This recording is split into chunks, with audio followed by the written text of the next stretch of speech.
ఓం శ్రీ సాయిరామ్. భగవాన్ దివ్య శ్రీచరణాలకు హృదయపూర్వక నమస్కారాలు చేసుకుంటూ ప్రతి ఆదివారం జరిగేటువంటి రుద్ర ప్రవచనం చేయడానికి మన పూజ్యులు గౌరవనీయులైన డాక్టర్ డిఎస్ శాస్త్రి గారు వేయించేస్తున్నారు. వారు రుద్ర పరిశీలన, రుద్ర పరిశోధన, రుద్ర ప్రవచన, వారి యొక్క ఆభరణాలు, అలాంటి దిగ్ధంతులైనటువంటి రుద్ర ప్రవచనంలో దిగ్ధంతులైనటువంటి డిఎస్ శాస్త్రి గారు ఇప్పుడు మనకు కొత్త శ్లోకాలను, మనకు కొత్త మంత్రాలని చెప్పాలని కోరుతూ ఓం శ్రీ సాయిరామ్. ఓం నమో భగవతే రుద్రాయ. So Sairam to all of you.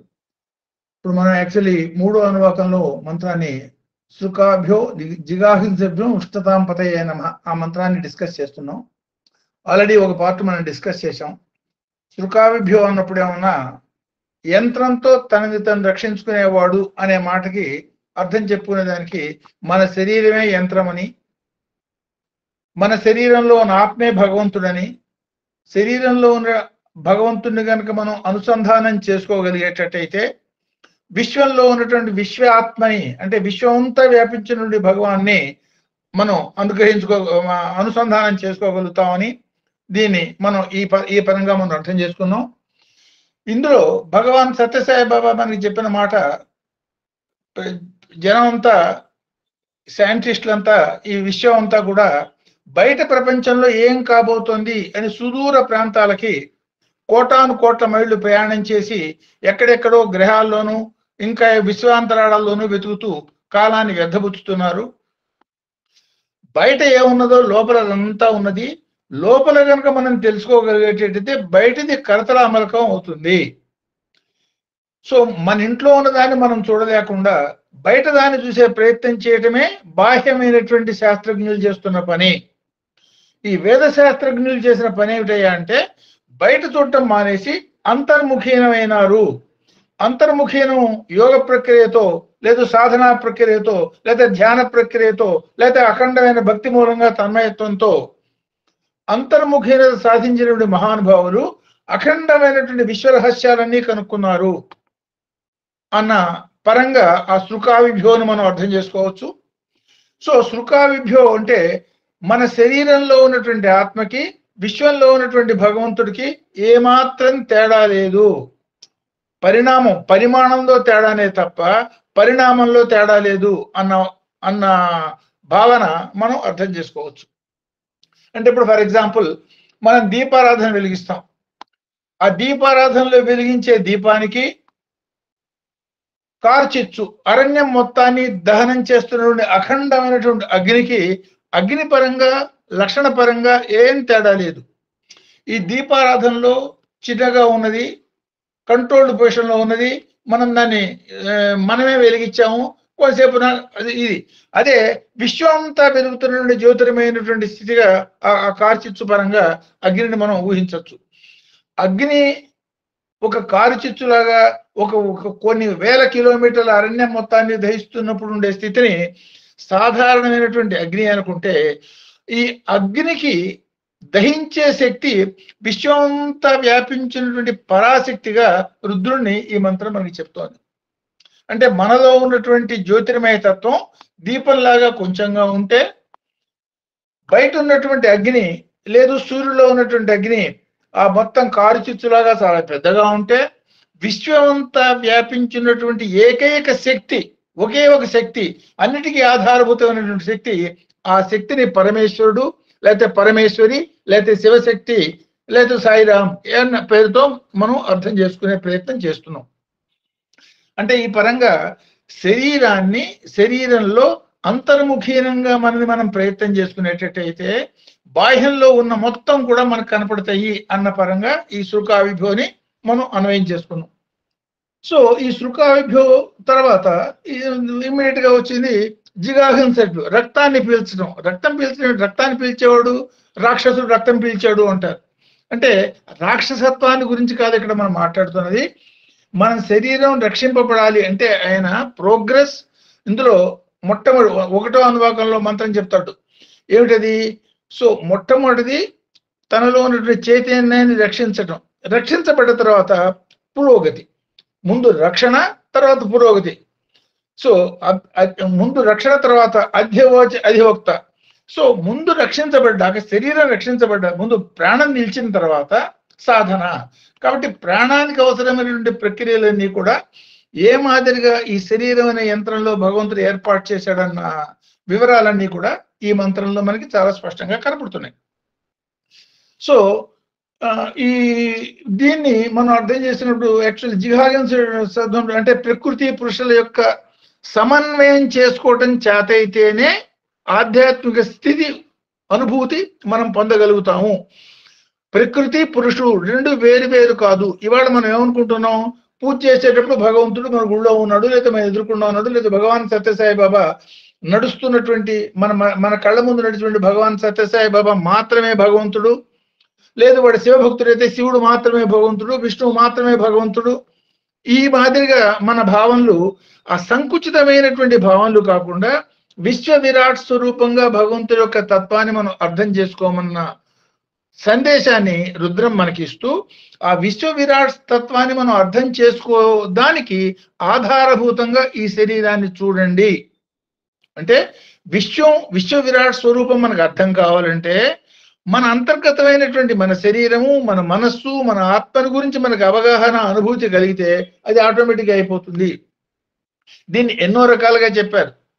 ప్రపంచంలో శాంతి కావాలనేటైతే పిల్లవాడు ముందు ఆ పిల్లవాడు బొమ్మ ఒక పక్క, రెండో పక్క ఏమన్నా ప్రపంచం మ్యాపు, శాంతి అశాంతి పరంగా చెప్పినటువంటి ఎగ్జాంపుల్ని ఇక్కడ అన్వయం చేసుకునేటైతే మన శరీరాన్ని, మన మనస్సుని, మనని మనం సరిగ్గా అర్థం చేసుకుంటే విశ్వం మొత్తం కూడా అర్థమైపోతుంది. అంటే గింజలో ఏదైతే ఉన్నదో చెట్టులో కూడా అదే ఉన్నది. ఆ చెట్టును పట్టుకుని మనం జేబులో పెట్టుకుని తీసుకుపోలేము, ఈ గింజనైతే జేబులో పెట్టుకుని తీసుకుపోవచ్చు. అట్లా మనం అంటే perfection of a human being is in the hands of a human being only. So మన చేతిలో ఉన్నదాన్ని మనం వదిలిపెట్టి బయట వెతకడం సమంజసం కాదు. దీనికే స్వామి లోచన మధ్య సుప్తం దైవం, దినకర మధ్య వ్యక్తం దైవం. ఆ దినకర మధ్యంలో వ్యక్తమవుతున్నటువంటి భగవత్ స్వరూపం ఏదైతే ఉందో నీ లోచన మధ్యంలో అంటే నీ ఆరో గ్రంథిలో అంటే రుద్ర గ్రంథి దగ్గర నువ్వు చూసుకొని గమనించు. అది గమనిస్తే దానికి తేడా తెలియదు అన్న పరంగా దీన్ని మనం అన్వయం చేసుకోవచ్చు. ఇప్పుడు ఫర్ ఎగ్జాంపుల్ శరీరం వదిలిపెట్టాడు మనిషి. శరీరం వదిలిపెట్టాక మనకి ఏమవుతుంది, మనిషి చచ్చిపోయినాడు అంటున్నాం. ఏమిటి చచ్చిపోయినాడు, ఎట్ట చచ్చిపోయినాడు, చచ్చిపోయి ఏం జరిగింది, చచ్చిపోయినాక శరీరానికి అక్కడే ఉంది కదా, దాన్ని అట్టానే వదిలిపెడితే, దాన్ని దహనం చేయకుండా వదిలిపెడితే ఏమవుతుంది, శరీరంలో ఉన్నటువంటి పంచభూతాలు కూడా ఒక్కొక్కటి సపరేట్ అయిపోయి, అంటే శరీరం చనిపోయిన తర్వాత కూడా దాన్ని యాక్టివ్గా ఉంచేదానికి పంచ ఉప ప్రాణాలు అందులో పెట్టాడు. పంచ ప్రాణాలతో మనం బతుకుతున్నాం. ప్రాణ అపాన వ్యాన ఉదాన సమాన. ఈ పంచ ప్రాణాలు సమతుల్యతగా ఉండేటట్టయితే వాడు ఆరోగ్యంగా ఉన్నాడు, సమతుల్యతగా లేకపోయేటట్టయితే అనారోగ్యం పాలైనాడు అనే మాట అంటున్నాం. సో ఈ పంచ ప్రాణాల సమతుల్యతతో ఆరోగ్యాన్ని సంపాదించి మంచి వస్తాదులాగా తయారై బతుకు జీవించు అని కాదు అర్థం. ఈ పంచ ప్రాణాల యొక్క సమతుల్యత సాధించిన తర్వాత అక్కడతో ఆగిపోకుండా శరీరం ఆరోగ్యంగా ఉంచుకుని ఈ ఆరోగ్యమైనటువంటి శరీరంతో మనస్సుని ఆరోగ్యవంతం చెయ్యి. మనస్సుని ఆరోగ్యవంతం చేసేదానికి సత్కర్మ ఆచరణ చెయ్యి, సద్భావాలతో మనసును నింపు. ఆ తర్వాత దాన్ని కూడా ఖాళీ చేసి జ్ఞానపరంగా ప్రయాణం చెయ్యి. దానికి ముందు శరీరాన్ని అవగాహన చేసుకుని మనస్సుని అవగాహన చేసుకుని తర్వాత ఆత్మని పట్టుకో. ఈ పూజలు పునస్కారాలు మనం చేసే అభిషేకాలు హోమాలు యజ్ఞాలు ఇవన్నీ కూడా సత్కార్యాలే తప్ప భగవంతుని మనకు అందించాలంటే ఈ అనుసంధానం మనకి కావాలి అన్న పరమైనటువంటి అన్వయం మనకి ఈ మంత్రంలో కనపడుతుంది. సో శరీరంలో ఉన్నటువంటి పంచ ప్రాణాలతో ఈ మాదిరిగా మనం బతుకుతుంటే ఈ పంచ ప్రాణాలతో ఒక టైం అయిపోయినాక ఈ పంచ ప్రాణాలు వాటి టైం అయిపోతుంది, ఆ శరీరం ఇది అయిపోయినాక వెళ్ళిపోతాయి. అప్పుడు కూడా మనం కాలిస్తేనే శరీరం ఇదవుతుందని కాదు, శరీరాన్ని కాల్చినా కాల్చకపోయినా కూడా భగవంతుడు శరీరంలోనే ఆ ఏర్పాటు మళ్ళీ చేసి పెట్టాడు. మన శరీరంలోనే పంచ ఉప ప్రాణాలు అని వాయువులు ఉన్నాయి. ఆ ఉప ప్రాణువుల యొక్క ప్రభావం మూలంగానే ఆ శరీరం ఉబ్బుతుంది, ఉబ్బి పగిలిపోతుంది. గాలిలోకి పోతుంది, మట్టిలోకి వెళ్ళిపోతుంది, అట్లా అగ్నిలోకి వెళ్ళిపోతుంది. అట్లా శరీరంలో ఉన్న పంచభూతాలు దేనికది విడిపోయి వాటిలో కలిసిపోతాయి. సో ఈ ప్రాణం ఏదైతే ఉందో, చైతన్యభూతమైనటువంటి ప్రాణం ఆత్మ ఏదైతే ఉందో, ఈ ఆత్మ పరమాత్మలో కలియాలి. ఆత్మ పరమాత్మలో కలిసిపోయిందంటే మళ్ళీ మళ్ళీ జన్మ లేదు. కానీ ఏం జరుగుతోంది, ఈ ఆత్మ చుట్టూతా ఉన్నటువంటి మైండ్ వదిలిపెట్టకుండా ఆత్మ, మైండ్ అంటే మనస్సు, శరీరం పంచభూతాల్లో కలిసిపోయింది. ఆత్మ ఆటోమేటిక్గా అది వెళ్ళిపోయే కలగలు భగవంతుడు కలిసిపోవాలి. ఈ కలిసిపోకుండా దాన్ని మళ్ళీ బాబా నేను ఇంకా నా కర్మలు పూర్తి కాలేదు, నువ్వు మళ్ళీ తిరిగి వచ్చేదానికి నీ అవసరం నాతో ఉన్నది అంటే మనస్సుకి మళ్ళీ నీ ఆత్మ యొక్క అవసరం నాకు ఉన్నది కాబట్టి మళ్ళీ ఇంకోసారి పుట్టాల్సి ఉంటుంది అన్న ప్రక్రియకి మన మనస్సులో ఉన్నటువంటి భావాలు మాత్రమే కారణం. అంటే దీన్ని అర్థం చేసుకోవాలంటే ఎట్లా అర్థం చేసుకోవచ్చు అంటే, గింజ ఉన్నది, ఆ గింజ నేలలో పెడితే మొక్క అవుతుంది. మొక్క అనేది చెట్టు అనేది, లేదా మొక్క చెట్టు అనేది మనం జీవితం బతకటం మనిషి అనుకోండి. ఈ గింజ అనేది ప్రాణశక్తి అనుకోండి. ఈ ప్రాణశక్తి మూలంగా గింజ మొక్కగా మారిపోయింది, ఆ మొక్క చెట్టు అయింది. ఆ చెట్టు 100 ఏళ్ళు, 50 ఏళ్ళు, 200 ఏళ్ళు మళ్ళీ బతికి అంతకాలం బతకాల్సిందే, చేయవలసిన కార్యక్రమాలు చేయవలసిందే. అదే గింజకి ఆ పైన ఉన్నటువంటి పొట్టు లాగా మన ఆత్మకి మన మనస్సు అనే ఒక పొర ఏర్పడి, అంటే ఈ మనస్సులో ఉన్నటువంటి కోరికలు లేకపోతే మిగతా కారణాలు అనేక రకాలైన వీటి మూలంగా మళ్ళీ జన్మ అనేది సంక్రమిస్తోంది. ఈ మనస్సు కనుక లేకుండా బతుకున్నప్పుడే మనం చేసుకోగలిగేటట్టయితే అమనస్కత స్థాయి అంటారు దాన్ని. అంటే మనస్సు ఉన్నది కానీ ఆ మనస్సు ఎట్లా ఉందంటే, ఎంత స్వచ్ఛంగా ఉన్నది అంటే ఆల్మోస్ట్ ఆత్మకి మనసుకి తేడా లేనంత ట్రాన్స్పరెంట్ గా ఉన్నది. ఆ స్థితికి వచ్చిన వాళ్ళని యోగులు అంటే ఆల్మోస్ట్ భగవంతుడితో కలిసిపోయిన వాళ్ళు. యుగడం అంటే కలయిక, భగవంతుడితో కలిసిపోయినటువంటి స్థితి అన్న ఆ స్థితికి కనుక మనిషిని తీసుకుపోయేటట్టయితే, అంటే మనసుని తీసుకుపోయేటట్టయితే అది జీవన్ముక్త స్థితి అన్నమాట ఈ మంత్రం ఇండైరెక్ట్ గా ఇండికేట్ చేస్తోంది. అప్పుడు ఏమవుతుంది, ఇప్పుడు ఉదాహరణ చెప్తా, లౌకిక జీవితంలో గింజని బాతి పెడితే మొక్క మొలుస్తుంది, పైకి లేస్తుంది, చెట్టు అవుతుంది మన అనుభవం. అదే గింజని ఆ పైన ఉన్నటువంటి తోలు తీసేసి పాతిపెట్టి చూడండి, మొలిచేదానికి ప్రయత్నం చేసి చచ్చిపోతుంది. అట్లా అమనస్కత స్థితిలో ఉన్నటువంటి మానవుడు మళ్ళీ జన్మ ఎత్తవలసినటువంటి అవసరం లేని స్థితి కలగాలంటే ఈ బతుకున్నప్పుడే ఈ పంచ ప్రాణాలతోనూ మనస్సుని సక్రమమైనటువంటి మార్గంలో స్వాధీనం చేసుకునే ప్రయత్నం చేయండి. దానికోసం అనేక కార్యక్రమాలు ఏర్పాటు చేశారు. ప్రపంచంలో అందరూ ఒకే స్థాయిలో ఉండరు. భజన కార్యక్రమాలు, ఎందువల్ల భజన? మనస్సును అనేక నామాల మీద పెట్టడం, అనేక నామాల్లోంచి ఏకనామంలోంచి ఏదో ఒక దేవతా రూపం, ఏదో ఒక మంత్రం, ఈ శబ్దాలన్నిటికీ మాని తర్వాత శబ్దాలకు ఆధారమైనటువంటి భావన, ఆ భావనకు ఆధారమైనటువంటి జ్ఞానం, అట్లా కర్మ భక్తి జ్ఞాన. సో ఈ కర్మ భక్తి జ్ఞాన లేకపోతే పువ్వు పిందె పండు, పువ్వు లేకుండా పిందె లేదు, పిందె లేకుండా పండు రాదు. నాకు పండే కావాలి, ఈ పువ్వు పిందె నాకు అక్కర్లేదంటే గాలిలో ఎగురుతున్నట్టుగా ఉంటుంది. సో కర్మ ఉండాలి, ఆ కర్మ సుకర్మ కావాలి. సో అది మెల్లిగా ఈ కర్మ నుంచి విముక్త అయ్యే స్థితి రావాలి. అది భక్తి కర్మ కలిసినప్పుడు ఇది జ్ఞానం కింద, సో అప్పుడు అనుభూతి రావాలి. ఈ మాదిరిగా మన శరీరంలో ఉన్నటువంటి ఈ మూడింటిని అన్వయం చేసుకోండి. అన్వయం చేసుకునే దానికి ఈ శరీర ప్రక్రియని, శరీరంలో జరిగే సమస్తమైన ప్రక్రియలకి నేనే ఆధారం అని రుద్రుడు చెప్తున్న మంత్రం ఇది. గుండె కొట్టుకోవడానికి నేనే ఆధారం ఉంటాడు ఆయన. రక్త ప్రసరణ, రక్తం ఒక రోజుకి ప్రతి 1,68 కిలోమైళ్ళ దూరం ప్రయాణం చేసింది అంటే దానికి కారణం నేను. 1.03 లక్షల సార్లు గుండె కొట్టుకుందంటే ఆ గుండె కొట్టుకోవడం మూలంగానే జరుగుతోంది, దానికి కారణం నేను. ఇట్లా మనం రోజు అనుకోగలుగుతామా? అంటే మన శరీరంలో జరుగుతున్న సమస్త ప్రక్రియలకి గాలి పీల్చాను, మళ్ళీ విడిచాను, పీల్చింది ఎందుకు విడవటం? సో ఈ పీల్చటం విడవటం అనే ప్రక్రియలు నేనే చేయిస్తున్నాను సుమా, మర్చిపోమోకండి. ఇట్లా శరీరంలో జరుగుతున్న ప్రతి ప్రక్రియని భగవంతుడి భారంగా, భగవంతుడి పరంగా జరుగుతోందన్న భావంతో ఉండటం కనుక మనం సాధన చేసేటట్టయితే ఆటోమేటిక్ గా వాడు భగవంతుడిగా మారిపోతాడు అన్న మాటని ఇది ఇండైరెక్ట్ ఇండికేషన్. అందువల్ల శరీరం యొక్క అవగాహన ఇంపార్టెంట్, శరీరం తర్వాత మనస్సు యొక్క అవగాహన ఇంపార్టెంట్. ఈ సాధనా పరంగా మనం చెప్తున్నటువంటి వీటన్నింటినీ కూడా దీన్ని విశ్వంతో సమన్వయం చేసుకునే ప్రక్రియ కేవలం రుద్రంలో మాత్రమే చెప్పబడుతుంది. అందువలనే ఫర్ ఎగ్జాంపుల్ ఇందులో మనం ఇందులో ఏం చెప్తున్నాము, ఇందులో ఈ ఆడ మొగ పరంగా మనం భావిస్తున్న భావాలన్నీ శబ్దపరంగా ఎట్లా భావించాలి. నేత్రదేవి అన్నాను. నేత్రదేవి అన్నప్పుడు శక్తి అన్నాం. కన్ను చూస్తోంది, దానికి చూసే శక్తి ఉన్నది కాబట్టి దాని స్త్రీలింగం ఉన్నారు. యాక్చువల్ గా చూస్తున్నది ఆత్మ, దాని ప్రజ్ఞ అన్నారు. సో ఈ ప్రజ్ఞ, ఆ శక్తి, ఈ రెండింటి యొక్క కలయిక మూలంగానే కార్యం ఏర్పడుతుంది. మనిషి చూడాలంటే మనిషి జీవించి ఉండాలి, వాడిలో ప్రజ్ఞ ఉండాలి, ఆ కన్ను ఉండాలి. ప్రజ్ఞ ఉన్నది, కన్ను లేదు, చూడలేడు. ఒట్టి కన్ను ఉన్నది, ప్రజ్ఞ లేదు, చూడలేడు. సో ఈ ప్రజ్ఞ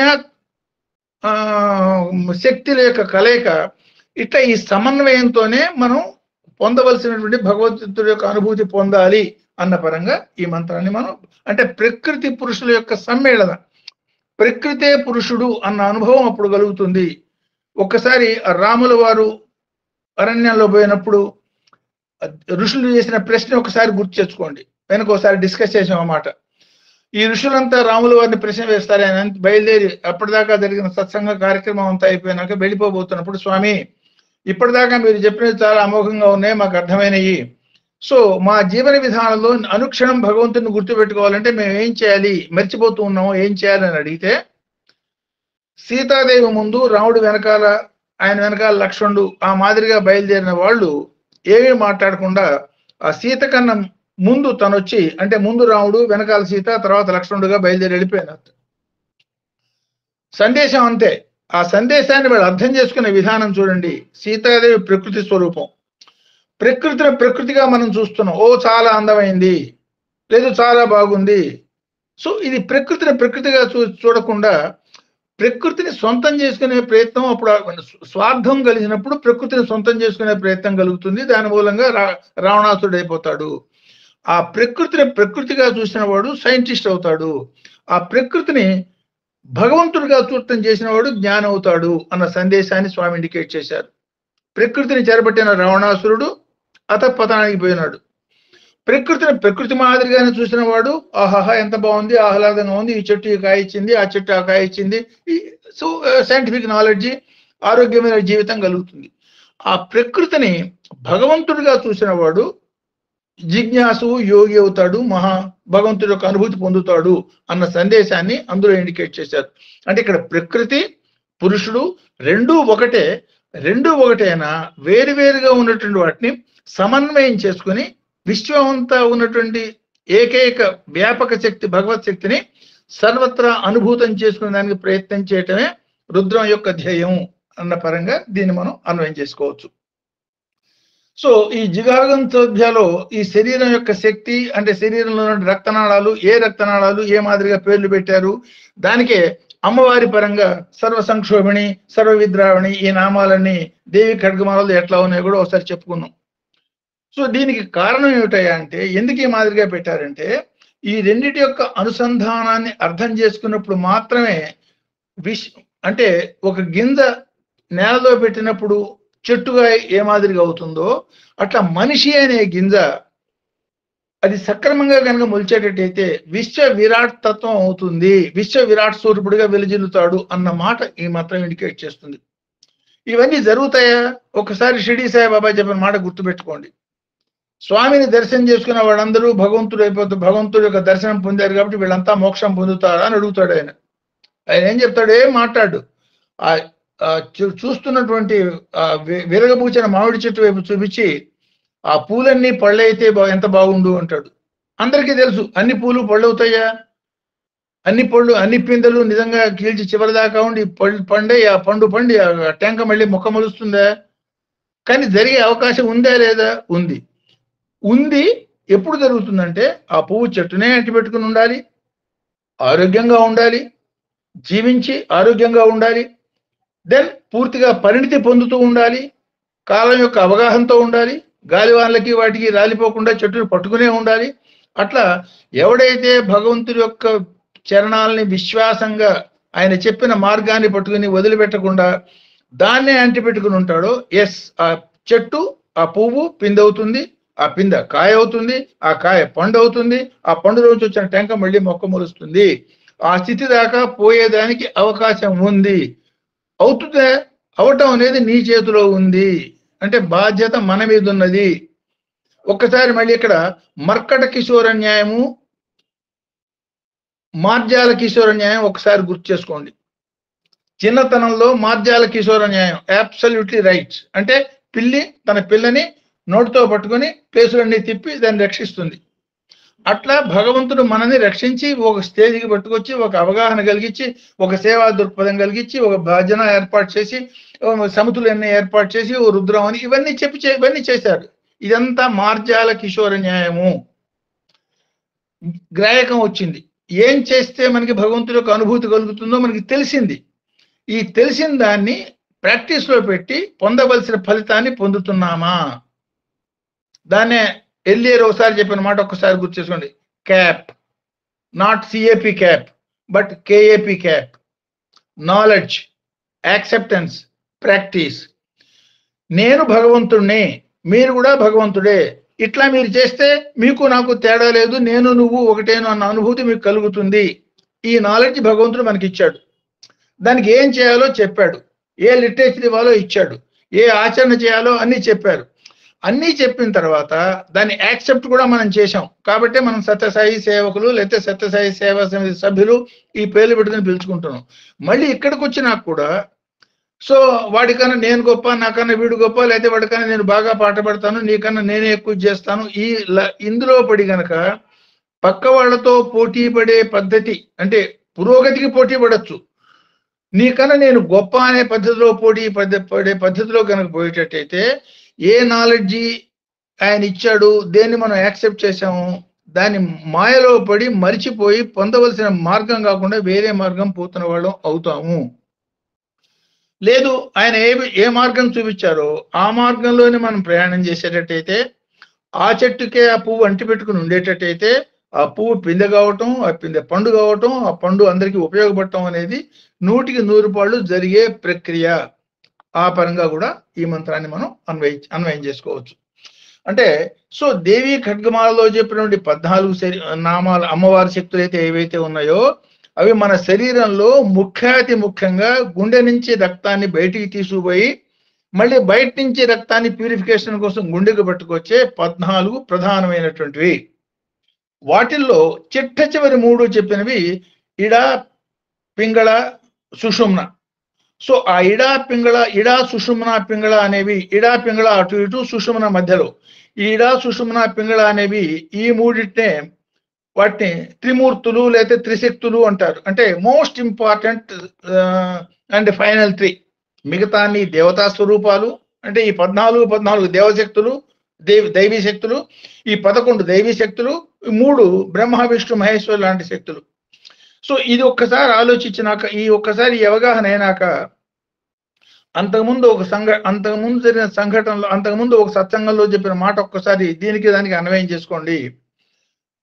ఆ సత్సంగంలో మనం అనుకుంది అరుణాచలేశ్వరుడు గురించి మనం అనుకున్నాం. అరుణాచలంలో, కాశీలో శివలింగం సాక్షాత్తు విశ్వేశ్వరుడు. కాశీలో ఉన్నటువంటి శివలింగం విశ్వేశ్వర స్వరూపము. బాగున్నది. అరుణాచలంలో ఆ కొండ మొత్తమే శివలింగము. అరుణాచలం అనే కొండే జ్యోతిర్మయమైనటువంటి శివలింగము. ఆ జ్యోతిర్మయమైన శివలింగం యొక్క ఆవిర్భావాన్ని గురించి మనం చెప్పుకున్న కథ ఏమిటి? బ్రహ్మ విష్ణులు ఇద్దరికి, అంటే బ్రహ్మకి అహంకారం వచ్చిందా లేదా విష్ణుమూర్తికి అహంకారం వచ్చిందా? కాదు. అంటే సృష్టి శక్తి, నేనే సృష్టిస్తున్నాను లేకపోతే నేనే పాలిస్తున్నాను అనే భావన కనుక వచ్చేటట్టయితే, దాని నేను అనే భావన వస్తే అహంకారము. అది బ్రహ్మ విష్ణు మహేశ్వర స్థితుల్లోనే తప్పదు.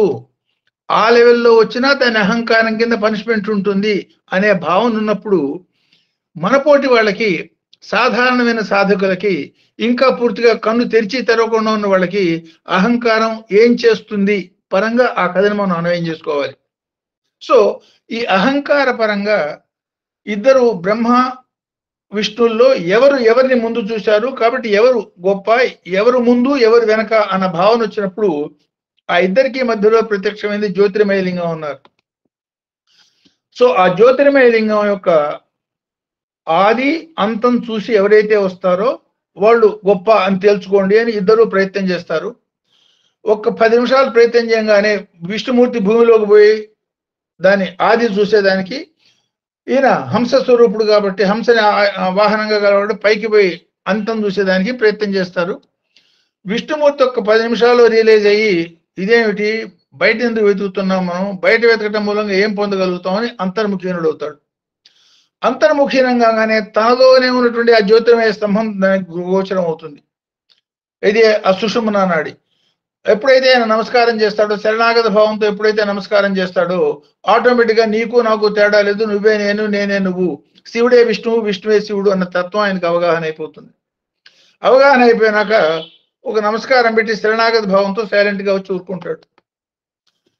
బ్రహ్మదేవుడు పైదాకా పోతాడు, ఏదో కిందకు వస్తాడు, చెట్టు జరిగి అహంకారం పూర్తి అయిపోయినాక ఆ టైంలో వచ్చినటువంటి శివలింగం దీన్ని ఈ మన శరీర పరంగా దీన్ని అన్వయం చేసుకునేటట్టయితే మన శరీరంలో ఉన్నటువంటి ఇడ పింగళాలు బ్రహ్మ విష్ణులు అంటే కుడి ఎడమ.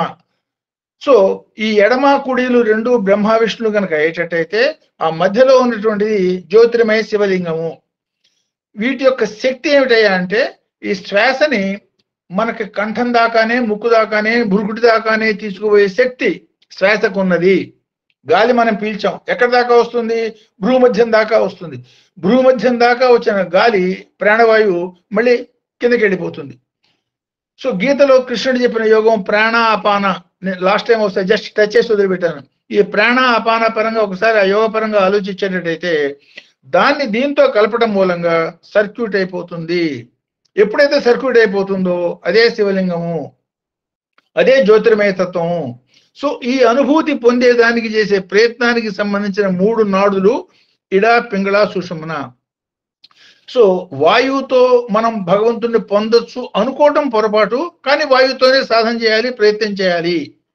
సో వాయువుతో చేసే సాధనే రాజయోగం అన్నారు. ఈ ప్రాణవాయువుని ఇక్కడ దాకా తీసుకుపోగలుగుతాం తప్ప అంతకు మించి దాన్ని చివరి దాకా తీసుకుపోలేము. తీసుకుపోవాలంటే ఈ రెండింటినీ కలిపి సుషుమ్న ద్వారానే పోవాలి అన్న సంకేతంగా, అంటే శరీరానికి బాహ్యంలో ఉన్నటువంటి భగవతత్వానికి మధ్యలో ఉన్నటువంటి లింకుని ఈ మాదిరిగా మనకి ఈ మంత్రం అన్వయం చేస్తుంది. సో ఆ 14 శక్తుల్లో ఉన్నటువంటి 11 + 3 ఆ 3 యొక్క స్థితి ఇది. అంటే రక్త ప్రసరణ సక్రమంగా ఉండాలి, రక్తం శుద్ధిగా ఉండాలి, ఇదంతా అయిపోయినాక ప్రాణం పర్ఫెక్ట్ గా ఉండాలి, పంచప్రాణాలు తుల్యంగా అంటే ఏదేది ఎంతెంత ప్రపోర్షన్ లో ఉండాలి అంత ఉండాలి. ఎక్కువ తక్కువలు కనుక అయ్యేటట్టయితే ప్రాణం హేడహీమహే అని చెప్తాడు గీతలో కృష్ణుడు. ఏమిటి అర్థం? ప్రాణంలో కనుక తేడాలు వచ్చేటట్టయితే ఆ దానికి ఇన్కన్వీనియన్స్ కలుగుతుంది. ఆ ఇన్కన్వీనియన్స్ నే జబ్బు అన్నారు. ఆ జబ్బును నియంత్రించేవాడు మళ్ళీ రుద్రుడు అనే మాట పరంగా ఒక అన్వయం అవుతుంది. సో ఈ శక్తి కేంద్రాలని ఉద్దీపన చేసేదానికి మనం చేయవలసిన ప్రయత్నమే సాధన. సో ఇది శారీరకంగా ఏ ధమని దేన్ని ఎట్లా అర్థం చేసుకోవాలి ఆల్రెడీ అనుకున్నాం. సర్వ సంక్షోభిణి అంటే అలంబుష, దాన్ని బృహద్ధమనని. అదే చిట్ట చివరిది సర్వద్వంద్వ క్షయంకరి అంటే దాన్ని సర్వద్వంద్వ క్షయంకరి. ద్వంద్వాలు ఏమన్నా ఇడా పింగళ, అది చివరి 3 గురించి చెప్తున్నా. ఇడా పింగళ ద్వంద్వాలు, ఆ ద్వంద్వత్వం పోయేది సర్వద్వంద్వ క్షయంకరి అనే నామం చెప్పాడు. 2 ద్వంద్వాలు పోతే ఏమున్నది? భగవంతుడే కదా. మంచి చెడు, ప్రాణం, మృత అమృత, ఈ 2 ద్వంద్వాలు లేకపోతే వాడు అమృత స్వరూపుడే. ఆ 2 పోయినటువంటి స్థితి తీసుకుపోవాలన్నా కూడా నీలో సుషుమ్నా నాడి సక్రమంగా నిన్ను పైకి తీసుకుపోయే స్థితిగా ఉండాలి అన్నమాట. అంటే శారీరకంగా ఆధ్యాత్మికతని ఎట్లా అన్వయం చేసుకోవాలి అది చెప్తుంది. ఈ తర్వాత ముష్ణతాంపతి. ఈ ఇక్కడ దాకా వచ్చి మనం ఈ ముష్ణతాంపతి అన్నప్పుడు దాన్ని సాధారణమైన అర్థం కనుకైతే జీవహింసకుడు. జీవహింస చేసేవాడిని భగవంతుడిని నమ్ముతామా? ప్రేమస్వరూపుడు, కరుణామయుడు, విశ్వం మొత్తాన్ని పాలించేవాడు, వ్యాపించినవాడు, రక్షించేవాడు, సమస్తం ఆయనే అని చెప్పినవాడు మళ్ళీ జీవహింసకుడు ఏమిటి అంటే, ఈ జీవహింస తత్వాన్ని మనం ఎట్లా అర్థం చేసుకోవాలంటే, మనం బతికుండేదానికి అనేకమైనటువంటి జీవాల్ని మనం చంపుతున్నాం. ఈ జీవహింస అనేది నిత్య ప్రక్రియ. మన శరీరంలో ఉన్నటువంటి పొలుసులు రాలిపోయినట్టుగానే, పాముకి కుబుసం రాలిపోయినట్టుగానే మనకు కూడా శరీరం అనుక్షణం ఏం జరుగుతుంది అదంతా లాస్ట్ టైం డిస్కస్ చేశాం. అట్లా అనుక్షణం జరిగే ప్రక్రియలో జీవహింస అనేది అనివార్యమైనటువంటి జీవహింస జరుగుతుంది కాబట్టి మళ్ళీ పంచరుణాలు దాన్ని తీర్చుకునే మార్గం విధానాలు అనేవి చెప్పబడ్డాయి. అంటే ఏమన్నమాట, కృతజ్ఞతాపూర్వకమైనటువంటి జీవితాన్ని గడపాల్సిందే తప్ప అహంకారంగా నేను గొప్ప, నేను చంపగలిగిన వాడిని, అది చంపబడాల్సిన దాన్ని చంపబడేది, ఆ చంపబడే దాన్ని చంపి నేను ఆహారంగా తీసుకుంటాను అన్న అహంకారపూరితంగా గనక వ్యక్తి ప్రయత్నం చేసి గనక జీవనాన్ని గడుపుకున్నాడా వాడు రాక్షసుడైపోతాడు, అసురుడైపోతాడు.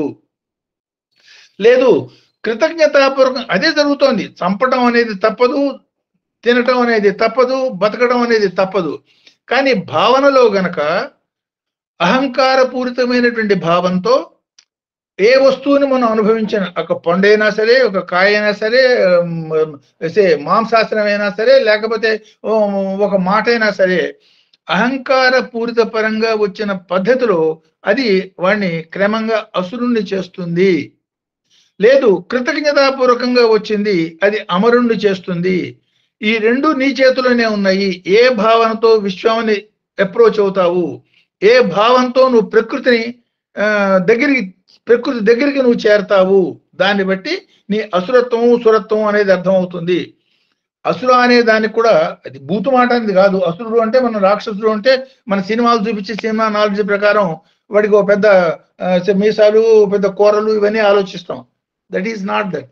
అసురత్వం అంటే మనకి ఇచ్చిన డెఫినేషన్ ఏమిటంటే, అంటే వైదిక్ డెఫినేషన్ ఏమిటంటే అసుషు రమంతే ఇది అసుర. అసుషు రమంతే అంటే ఏమిటి, తన ప్రాణరక్షణ కోసం ఏ గడ్డి అన్నా తింటాడు, ఏ పని అయినా చేస్తాడు. మనమంతా ప్రాణరక్షణ కోసం నానా గడ్డి తింటున్నాం, నిజమే, అగ్రీడ్. కానీ అంటే ప్రాణరక్షణ కోసం మాత్రమే జీవించే తత్వం ఉన్నటువంటి వ్యక్తిని అసురుడు అన్నారు. సురత్వం అంటే ఏమిటి, ఆపోజిట్. ప్రాణం అవసరమయ్యేటట్టయితే దధీచి మనిషిని సూర్యుడు అన్నారు, భూసూరుడు అన్నారు. ఈ దేవతలకే ఆరాధ్యుడు అన్నారు. ఇంద్రాది దేవతలంతా వచ్చి పాద నమస్కారం చేశారు. కారణం ఏమిటి, శరీరం ఒక వెంట్రుక ప్రాయంలాగా జగత్ కళ్యాణం కోసం ఈ శరీరం ఏముంది, ఆఫ్టర్ ఆల్ ఇవాళ కాదు రేపన్నా చచ్చిపోయేదే కదా, ఈ చచ్చిపోయే శరీరం కోసం దాన్ని తాపత్రయపడటం ఎందుకు. సో దీని మూలంగా జగత్ కళ్యాణం జరుగుతుందంటే వాట్ మోర్ ఈజ్ నీడెడ్ అన్నాడు. సో దాన్ని సురత్వం అన్నారు. అసురత్వం అంటే ఏమిటి, నో నేను సుఖంగా ఉండాలి, నా బొద్దులో నీళ్ళు కదలకూడదు, మిగతా ప్రపంచం ఎట్లా పోయినా పర్వాలేదు, ఇదంతా కూడా అసుర సమూహం. అంటే అసుషు రమంతే ఇది అసుర.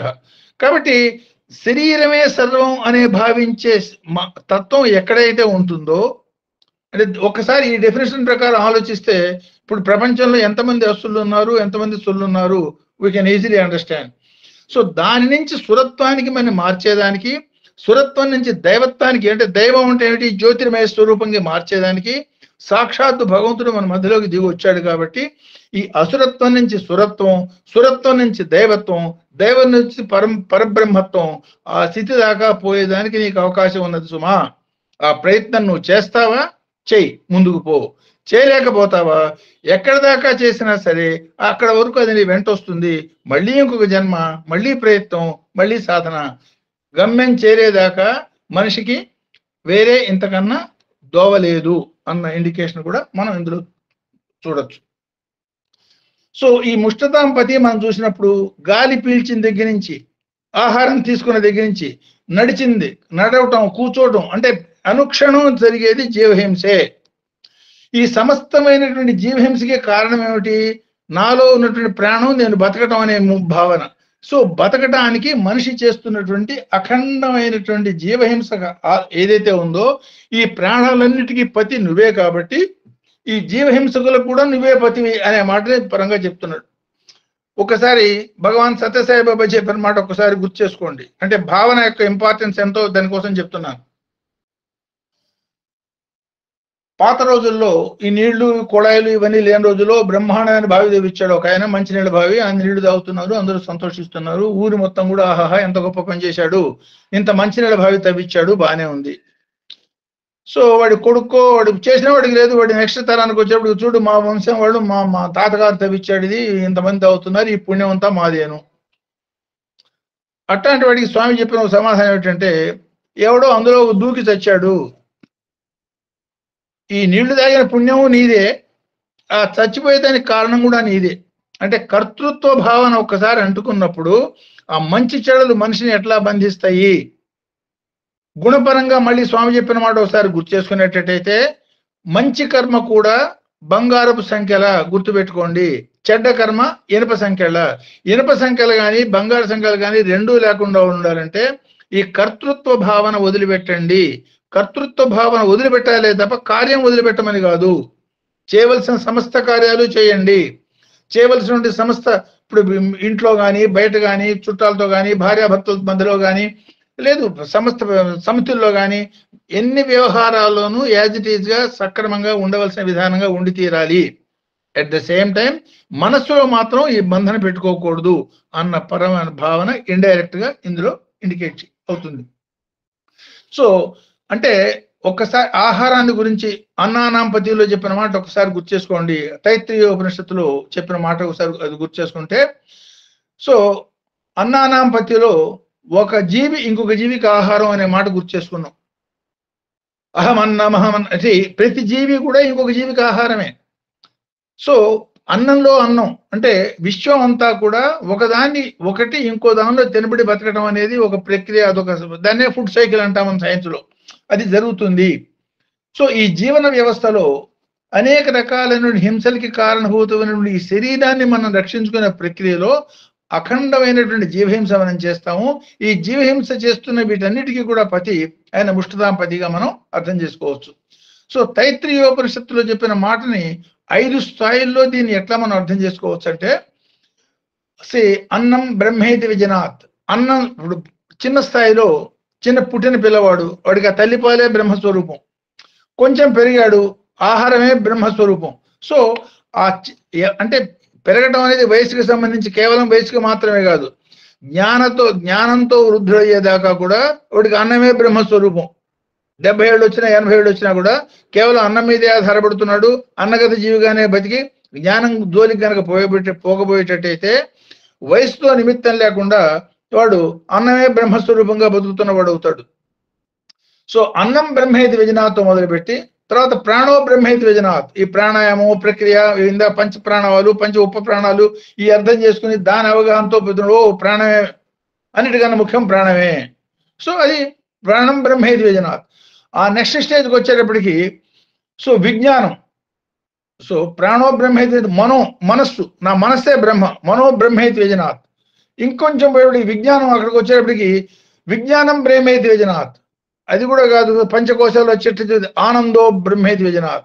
సో అన్నం బ్రహ్మ నుంచి ఆనందం బ్రహ్మ దాకా కూడా ఈ పంచస్థాయిలకి ఆధారభూతమైనటువంటి శరీరాన్ని, పంచకోశయుతమైనటువంటి శరీరాన్ని, పంచ ప్రాణయుతమైనటువంటి శరీరాన్ని, పంచ కర్మేంద్రియ పంచ జ్ఞానేంద్రియ స్వరూపమైనటువంటి శరీరాన్ని, మనోచతుష్టయం ఆత్మ కలిపి పంచవిధంగా ఉన్నటువంటి ఈ శరీరాన్ని ఎంతవరకు ఎట్లా ఏ మాదిరిగా వాడుకోవాలో ఆ మాదిరిగా దాన్ని వాడుకొని పొందవలసినటువంటి అఖండ దైవానుభూతి పొందేదానికి సాధనంగా దీన్ని వాడుకొని ముందుకు పోండి అన్న పరంగా.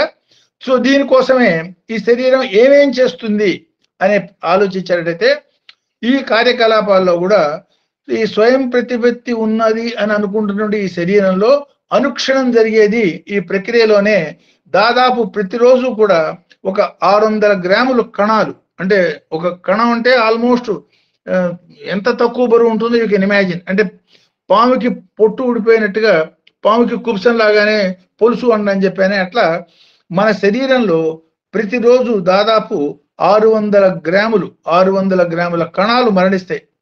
ఈ 600 గ్రాముల కణాలు మరణించడం మూలంగా దాదాపు 300 లీటర్స్ కార్బోనిక్ యాసిడ్ ఉత్పత్తి అవుతుంది. 300 లీటర్స్. సో ఈ 300 లీటర్స్ కార్బోనిక్ యాసిడ్ ఉత్పత్తి అయిన దాన్ని ప్యూరిఫై చేసేదానికి మనకి 500 ml గాలి, మన ఊపిరితిత్తులు ఒక్కసారి గాలి తీసుకుంటే 500 ml గాలి తీసుకోగలుగుతుంది. అట్లాంటి అంటే తడకి 500 ml చొప్పున గాలి తీసుకునే ఈ ఊపిరితిత్తులు రోజు మొత్తంలో 438 క్యూబిక్ ఫీట్, అంటే I mean you can imagine ఎంత గాలి, 438 క్యూబిక్ ఫీట్ ఒక రూమ్, అంత కంప్రెస్ అంత వాయువుని మన రోజు మొత్తంలో అంత ప్రాణవాయువు మనకు అవసరం. ఎందుకు?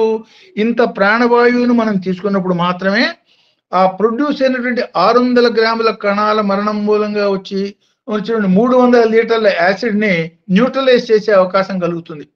అందువల్ల ప్రాణశక్తిని సక్రమంగా పెంచుకుంటే తప్ప మానవుడికి ఊర్ధ్వగతికి పోయేదానికి శరీరాన్ని నిలుపుకునే అవకాశం లేదు అని గుర్తించండి వేద శాస్త్రజ్ఞులు. ఈ ప్రాణాయామ ప్రక్రియ పెట్టి ఈ ప్రాణాయామ ప్రక్రియ ద్వారా శ్వాసక్రియలో ప్రాణశక్తిని పెంచుకుని ఆ పెంచుకున్న ప్రాణశక్తితో పాటు ఈ ఆమ్లతని తగ్గించుకునే ప్రక్రియగా ప్రయాణం చేసిన వాడు ప్రాణశక్తి పెరుగుతోంది, ఆమ్లత్వం తగ్గుతోంది, రక్తం యొక్క శుద్ధి చేయవలసిన అవసరం తగ్గుతోంది, శుద్ధి చేసే ప్రక్రియ పెరుగుతోంది. ఈ మాదిరిగా శరీరాన్ని మెల్లిగా ఈ ఘనస్థితి నుంచి ద్రవ వాయు ఆ స్థితిలోకి తీసుకుపోయి జ్యోతిర్మయ స్థితికి తీసుకుపోయే ప్రక్రియ దాకా తీసుకుపోయినారు. అంటే -10 degrees సెంటిగ్రేడ్ దగ్గర గడ్డగట్టి ఉంటుంది నీళ్లు. 0 degreesకి వచ్చేటప్పటికి చాలా చల్లగా జస్ట్ చిక్కటి ద్రవంలాగా ఉంటుంది. అదే 100 degreesకి పోయేటప్పటికి వేపర్గా మారిపోతుంది. అదే ఘన పదార్థం, అదే ద్రవ పదార్థం, అదే వాయు పదార్థంగా ఎట్లా మారిపోయిందో అట్లా శరీరంలో ఉన్నటువంటి వీటిని ఏ ప్రక్రియ ద్వారా ఊర్ధ్వస్థితికి తీసుకుపోయి అధోస్థితి నుంచి ఊర్ధ్వస్థితికి తీసుకుపోవాలంటే ఎట్లా ఎదగాలి, ఆ స్థితికి ఎట్లా తీసుకుపోవాలనే ప్రక్రియని ప్రాణాయామం ద్వారా చేసే దీనిగా వీళ్ళు మనకి మన వేద శాస్త్రజ్ఞులు చెప్పిన మాటని ఈ మంత్రం ఇండైరెక్ట్ గా ఇండికేట్ చేస్తుంది. ఇంకో మాట కూడా కిందసారి మనం అనుకున్నాం, ఇంత శరీరంలో కాళ్ళు మన శరీరం మొత్తాన్ని మోసే కాళ్ళు, ఈ కాళ్ళు మొత్తాన్ని కాళ్ళని నియంత్రించేదానికి కేవలం 2 జతల నరాలు మాత్రమే 4 and 5 L4 L5 ఉంటాం, అవి మాత్రమే యాక్టివ్గా ఉంటే చాలు. తలకాయ కొంచెం పక్కకి తిప్పి కన్ను పక్కకి తిప్పి కుడి పక్క నుంచి ఎడం పక్క నుంచి కుడి పక్కకి తీయాలంటే 10 pairs ఆఫ్ మోస్ట్ సెన్సిబుల్ ఇవి జతలు పనిచేసి తెగానే మనం ఆ పని చేయలేం. అంటే స్థూలమైనటువంటి పదార్థాన్ని హ్యాండిల్ చేయటం చాలా తేలిక, చాలా తక్కువ ఎనర్జీతో మనం చేయగలుగుతాము. ఈ సూక్ష్మమైన వాటిని హ్యాండిల్ చేసేదానికి ఎక్కువ శక్తిని వినియోగించాల్సిన అవసరం ఉంటుంది. స్థూలం నుంచి మనం సూక్ష్మం పోయిన కొద్దీ కూడా ఎక్కువ శక్తి ఉత్పన్నం కావడం అనే పరంగా కూడా దీన్ని మనం అన్వయం చేసుకోవచ్చు. సో ఈ ఎంటైర్ శరీర ప్రక్రియలో ఈ శరీరం ఏం చేస్తుంది, ఈ ప్రకృతి నుంచి శరీరానికి పొందే పదార్థాలన్నీ ఏ మాదిరిగా మారుతాయి, రోజు మొత్తంలో మన అవసరాలు ఏమిటి అని ఆలోచించేటట్టయితే మన శరీరంలో కార్బోహైడ్రేట్ ఉత్పత్తి అవుతుంది. దీని పర్పస్ ఏమిటి అంటే మనకి కావాల్సిన శక్తిని ఇచ్చేదానికి ఆ కార్బోహైడ్రేట్ ఉపయోగపడుతుంది. ప్రోటీన్ అండ్ మినరల్స్, ఖనిజాలు అంటాం, అవి ఏం చేస్తాయి, శరీరానికి అవసరమైనటువంటి మూలకాల ఉత్పత్తిని they will take care of it. తర్వాత మినరల్స్, ఈ మినరల్స్ ఏం చేస్తాయి, శరీరం యొక్క పర్యావరణాన్ని రక్షిస్తాయి, దానికోసం ఉపయోగపడతాయి. విటమిన్స్ అండ్ వాటర్, ఇవి ఏం చేస్తాయి, శరీరం మనం బతుకుతున్న అనుక్షణం జరిగే ప్రక్రియలో కలిపే ఈ ఫ్రిక్షన్ దాన్ని నివారించేదానికి ఈ విటమిన్స్ నీళ్లు మనకు ఉపయోగపడతాయి. సాధారణంగా మానవుడి యొక్క శరీరంలో నీటి పర్సెంటేజ్ ఎక్కువగా ఉంటుంది. ఆరోగ్యవంతుడైన పురుషుడు స్త్రీ కనుక అయ్యేటట్టయితే మగవాళ్లలో 60% ఆఫ్ ది బాడీ వెయిట్, 100 కిలోల బరువు ఉంటే అందులో 60 కిలోలు నీళ్లే. ఆడవాళ్లలో 55% ఉంటుంది. సో అంటే నీటి యొక్క పరిణామం, అంటే నీటి యొక్క బరువు, శరీరంలో ఉన్న నీటి యొక్క బరువు మొత్తం శరీరంలో more than 50%, 60% man and 55% in women, ఆ మాదిరిగా అది ఉంటుంది అని అనుకోవచ్చు. శరీరంలో రోజు మనకి నిత్యావసరమైనటువంటి నీళ్లు కనీసం 2 నుంచి 2.5 లీటర్లు ప్యూర్ వాటర్ మనకు అవసరం అవుతుంది. కారణం ఏమిటి, శరీరం ఏదో రూపంలో, అంటే మలమూత్రాల రూపంలోనూ, చెమట రూపంలోనూ, మిగతా వాటి రూపంలోనూ, సో శరీరం రోజు బయటికి వదిలిపెట్టే వాటరు 2 to 2.5 లీటర్స్ ఉంటుంది. కాబట్టి దాన్ని రిప్లెనిష్ చేసేదానికి ఈ నీళ్లు మనం తీసుకోవాల్సిన అవసరం ఉంటుంది. మన శరీరంలో అనేక రకాలైన ఈ కణాలన్నీ కూడా ద్రవస్థితిలో ఉండేవి, వాటిని ఇంటర్ సెల్యులర్ ఫ్లూయిడ్స్ అంటాం. వీటి మూలంగానే శరీరం కాంతివంతంగా ఉంటుంది. వాళ్ళలో జీవకళ చాలా బాగున్నది ఏమిటో అప్పుడే వీళ్ళు రకరకాలు అంటూ ఉంటాం. ఆ జీవకళకి కారణం ఏమిటంటే ఈ ఇంటర్ సెల్యులర్ ఫ్లూయిడ్స్, వాటిని బాహ్యమైనటువంటి ఉద్దీపన సక్రమంగా ఉండాలి అంటే వాటి యొక్క ప్రపోర్షన్ మెయింటైన్ చేస్తే బాగుంటుంది. ఇట్స్ నాట్ ఆన్ ఎక్స్టర్నల్ గా మనం రాసుకునే పేస్ట్లు, రకరకాల క్రీములు, వాటిని ఆర్టిఫిషియల్ గా మనం కనిపించవచ్చు. నిజంగా శరీరం కాంతివంతంగా ఉండాలన్నప్పుడు వాటి గురించి నేను చెప్తున్నాను. External makeup I'm not talking about. So అదే మాదిరి సోడియం అండ్ పొటాషియం బ్యాలెన్స్ అంటూ ఉంటాం. అవి మనకి చేసే పని ఏంటంటే శరీరంలో నుండి విద్యుత్ శక్తి యొక్క సమతుల్యతను మెయింటైన్ చేస్తాయి. సో ఆ విద్యుత్ శక్తి యొక్క సమతుల్యత కనుక లేకపోయేటట్టయితే అవాంతరాలు, అనేక రకాల అవాంతరాలు వస్తాయి. చాలా చూడటానికి ఏమీ లేదన్నట్టు sodium potassium it can almost can take to close to death. So ఏంటంటే ఇంబ్యాలెన్స్ మూలంగా జరిగే స్థితులు అవి. అందువల్ల ఆ సమతుల్యతను మెయింటైన్ చేయటం, అవాంతరాలు నివారణ చేసే దాంతో పాటు ఈ నరాలకి లోపల బయట అనుక్షణం ఈ electrical energy and magnetic energy వాటికి వేటి కోసం ఇవి ఉపయోగపడతాయి. అంటే విద్యుత్ అయస్కాంత శక్తుల్ని విడుదల చేసేదానికి అవి ఉపయోగపడతాయి. అవి ఎందుకయ్యా అంటే శరీరంలో ఉన్నటువంటి మ్యాగ్నెటిక్ ఎబిలిటీ ఎనర్జీ మూలంగానే మనకి నొప్పికి నివారణ అనే ఫీలింగ్ మనకు కలుగుతుంది. శరీరంలో నొప్పి కలిగింది, ఆ నొప్పి మందు వేసుకుంటే తగ్గుతుంది, బాగానే ఉంది. మందు వేసుకోకపోయినా కూడా తగ్గుతుంది, వాడి యొక్క మ్యాగ్నెటిక్ ఎనర్జీ కనుక బలంగా ఉండేటట్టయితే. అందువల్ల వీటన్నిటి యొక్క అవసరం మనకి శరీరానికి ఉన్నది. ఈ శరీరంలో వీటన్నింటి సమతుల్యంగా మెయింటైన్ చేసడానికి one has to take appropriate care. అంటే no over doing, no under doing. So అంటే విద్యుత్ అయస్కాంత శక్తి ఎవరిలో అయితే మ్యాక్సిమం ఉంటుందో ఆ క్షేత్ర బలం కనుక బాగా ఉండేటట్టయితే వాడికి, సపోజ్ స్వామి ఎగ్జాంపుల్ స్వామినే తీసుకోండి. స్వామికి ఆ తుంటి విరిగింది. ఆ తుంటి విరిగి ఉన్నప్పుడు ఆ స్థితిలో ఆ నొప్పి యొక్క తీవ్రత ఎంత ఉంటుంది స్కేల్ మీద అంటే 1 to 10 స్కేల్ మీద మనం అర్థం చేసుకుంటే, ఒక మనిషికి మత్తు మందు ఇవ్వకుండా ఒక సన్నటి ఇనుము కోసే రంపం పెట్టి పైనుంచి కిందకి తల దగ్గర నుంచి మనం కోయటం మొదలు పెడితే బాధ ఏ మాదిరిగా ఉంటుందో అంత బాధ ఉంటుంది. సో విరిగింది అనే మాట గురించి డాక్టర్లని బుక్ చేస్తే ప్రూఫ్ లేకపోతే మీరు నమ్మరు కదా, ప్రూఫ్ చూసుకోండి, టెస్ట్ చేసుకోండి అన్నారు. టెస్ట్ చేసుకుంటే యాక్చువల్గా తుంటి విరిగింది, there is a gap, clear cut gap కనపడుతోంది ఎక్సెల్ వీటిలో. చాలా ఆశ్చర్యపోయి స్వామి ఏమంటే నేను మిమ్మల్ని టెస్ట్ చేసుకోమన్నాను కాబట్టి మిమ్మల్ని మందు ఏమని ఆపరేషన్ నేను చెప్పలేదు కదా అన్నారు. అంటే ఏమన్నమాట అర్థం, బాధ ఉన్నది, ఆ బాధకి అతిశయించినటువంటి ఎలక్ట్రికల్ మ్యాగ్నెటిక్ ఎనర్జీ స్వామిలో ఉండటం మూలంగా స్వామి హ్యాస్ నాట్ ఫెల్ట్ దట్ అని మనం అర్థం చేసుకోవాలి. ఆ స్థితి మనకి కూడా సాధ్యమే, provided we maintain that electromagnetic energy in the body. వివేకానందుడి ఎగ్జాంపుల్ మనం తీసుకునేటట్టయితే, వివేకానందుడు చాలా చిన్నతనంలో ఇంకా still an younger yogi, still is going to blossom, అంటే ఫుల్ బ్లూజం యోగి. ఇంకా ఆ మాదిరి కాని రోజుల్లో రామకృష్ణ కూర్చొని మెడిటేట్ చేసినాక ఆయన శరీరంలోంచి ఎలక్ట్రిసిటీ ఉత్పన్నం అయ్యేదట. ఆటలేకతనంగా వేరే వాడిని ముట్టుకుంటే వేరే వాళ్ళకి షాక్ కొట్టినంత పని అయ్యేదిట. వీటి ఆటలు ఆడుతుంటే రామకృష్ణ పరమహంస వారించి ఆ పని చేయమకూడని కోపడతాడు. సో అది అంటే ఉత్పత్తి అవుతుంది అని చెప్పేదానికి ప్రూఫ్ కోసం చెప్తున్నారు. సో సాధన చేస్తున్నప్పుడు ఇవి జరుగుతాయి. దీని అవగాహన కోసం ఎలక్ట్రికల్ మ్యాగ్నెటిక్ ఎనర్జీ ఉత్పన్నం కావాలంటే 2 పోల్స్ కావాలి, సౌత్ పోలు, నార్త్ పోలు. ఈ సౌత్ పోలు, నార్త్ పోలు అవగాహన కోసం మన శరీరంలో ఊర్ధ్వం అనేది నార్త్ పోలు, అధో సౌత్ పోలు. ముందు వైపుది నార్త్ పోలు, వెనక వైపుది సౌత్ పోలు.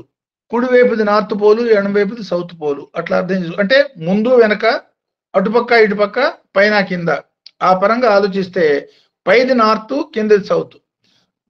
అందువలనే నార్త్ పోల్ మన శరీరంలో పైన ఉంటుంది కాబట్టి మన తల నార్త్ వైపు పెట్టి పడుకోవద్దు అంటారు. కారణం ఏమిటి, north and north they repel.